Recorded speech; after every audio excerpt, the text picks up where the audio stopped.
എറണാകുളത്തെ ഹോസ്റ്റലിനുള്ളിൽ ശുചിമുറിയിൽ യുവതി കുഞ്ഞിന് ജന്മം നൽകി. സുഹൃത്തുക്കളാണ് പോലീസിനെ വിവരമറിയിച്ചത്. പോലീസ് എത്തി കുഞ്ഞിനെയും അമ്മയെയും ജനറൽ ആശുപത്രിയിലേക്ക് മാറ്റി.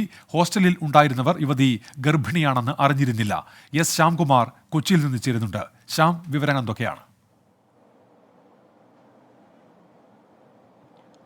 ഉന്മേഷ്, ഇന്ന് രാവിലെയാണ് എറണാകുളം നോർത്തിലുള്ള ഒരു ഹോസ്റ്റലിൽ, വനിതാ ഹോസ്റ്റലിലെ യുവതി ശുചിമുറിയിൽ കുഞ്ഞിന് ജന്മം നൽകിയത്. വിവരം പോലീസിൽ ഹോസ്റ്റലിലുള്ളവർ തന്നെയാണ് അറിയിച്ചത്. തുടർന്ന് പോലീസ് എത്തുകയും അമ്മയെയും കുഞ്ഞിനെയും എറണാകുളം ജനറൽ ആശുപത്രിയിലേക്ക് മാറ്റുകയും ചെയ്തിട്ടുണ്ട്. കൊല്ലം സ്വദേശിനിയായ യുവതിയാണ് കുഞ്ഞിന് ജന്മം നൽകിയിരിക്കുന്നത്. ഇവരിവിടെ കോൾ സെന്ററിലെ ജീവനക്കാരിയായി ജോലി ചെയ്യുകയായിരുന്നു. ഇവരുടെ സുഹൃത്തും ആശുപത്രിയിൽ എത്തിയിട്ടുണ്ട്. ബന്ധുക്കൾ ഉൾപ്പെടെ ആശുപത്രിയിലേക്ക് എത്തുന്നുണ്ട് എന്നുള്ള വിവരവും പോലീസ് പങ്കുവെക്കുന്നുണ്ട്. നിലവിൽ അമ്മയുടെയും കുഞ്ഞിന്റെയും ആരോഗ്യനില തൃപ്തികരമാണ്. രണ്ടുപേരെയും പോലീസ് ആശുപത്രിയിൽ എത്തിച്ചിട്ടുമുണ്ട്. ഉന്മേഷ്, എസ് ശ്യാംകുമാറാണ് വിവരങ്ങൾ നൽകിയത് കൊച്ചിയിൽ നിന്ന്.